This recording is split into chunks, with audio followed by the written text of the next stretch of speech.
What's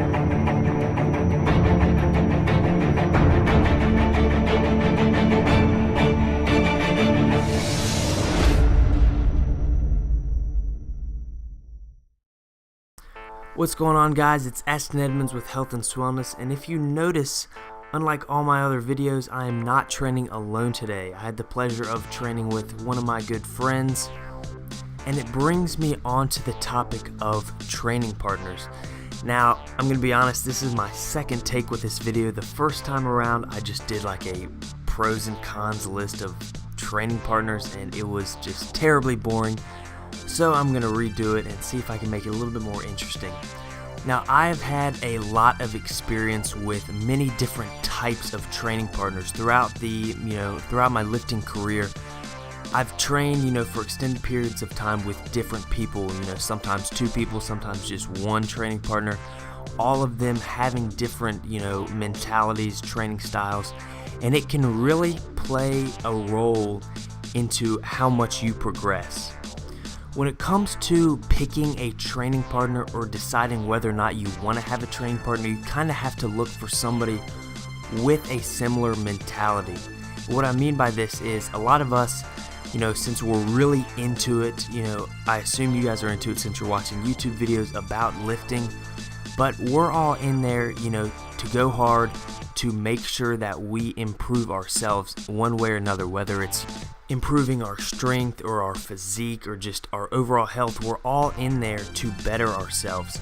Now, it can become a problem when you have a training partner that doesn't take it as seriously as you. Now, I've had this in the past where I've come in with a training partner. I'm ready to come in, hit it hard, do my work, improve myself, but they're just in it for, their social outlet. They're coming in, to see all their friends, to chat it up in between sets, to, just kind of go through the motions. Some people find it more important for you to see them at the gym than it is actually for them to, put in the work at the gym. And so you really have to find a training partner that matches your intensity and your motivation. And I think that's way more important than finding somebody of, similar strength level or experience level, because that so much doesn't really matter. You're going to get the benefit from friendly competition from anybody of any strength level, as long as, you both are motivated to improve yourself. For instance, I've lifted with people that were, weaker than me. I've also lifted with people stronger than me. And either way, we're both striving to one-up each other. Or, for instance, if somebody is stronger than me, or if my training partner is stronger than me, he's fighting to, keep that gap as far as he can, and I'm fighting to close the gap. So either way, we're both, challenging each other to push our limits. Now, I'm going to be honest, finding that training partner with the same mentality as you is difficult to find. I've had probably, 4 or 5 different training partners that I've trained with over, the course of a couple years, and only, 1 or 2 have had that same mentality. And so in my opinion, it would be better to train alone than train with somebody who just, isn't as into it as you. You may want them to become as into it, and you may think that you can, hype them up and, change their mindset. And that could be the case, but oftentimes that person is just going to hold you back. And this is kind of hard if that person, that really wants to train with you is one of your close friends. You can't really just tell them, no, I'm sorry, you're holding me back or whatever. But what you can do is tell them, hey, I'm serious about this. I'm serious about progressing.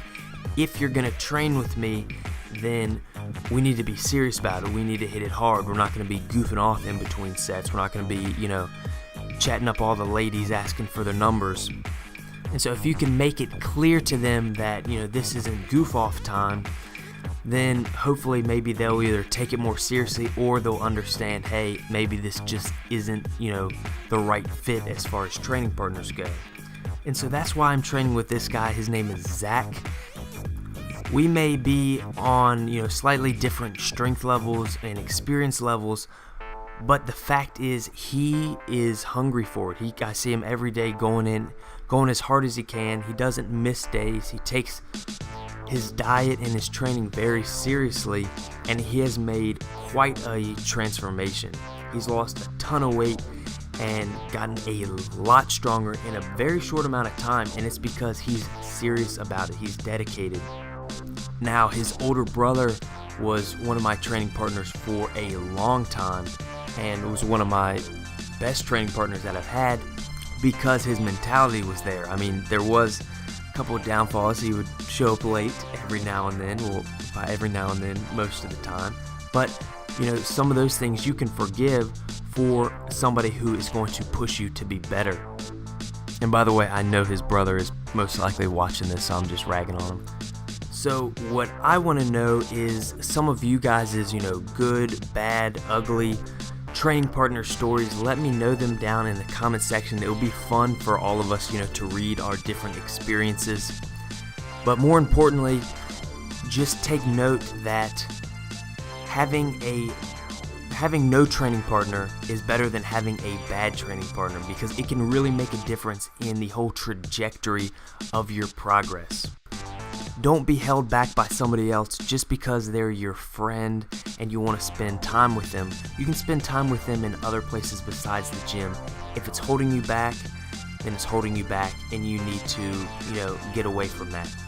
That's the end of the video. I hope you guys found this entertaining or informative or just interesting. If you did, please hit that thumbs up button. That helps me out a lot. I'm a new YouTube channel, so all this stuff helps me grow, helps me get my name out there. Also, if you haven't already, click that subscribe button. You'll be notified when I upload future videos. But in the meantime, thanks for watching and have a great day.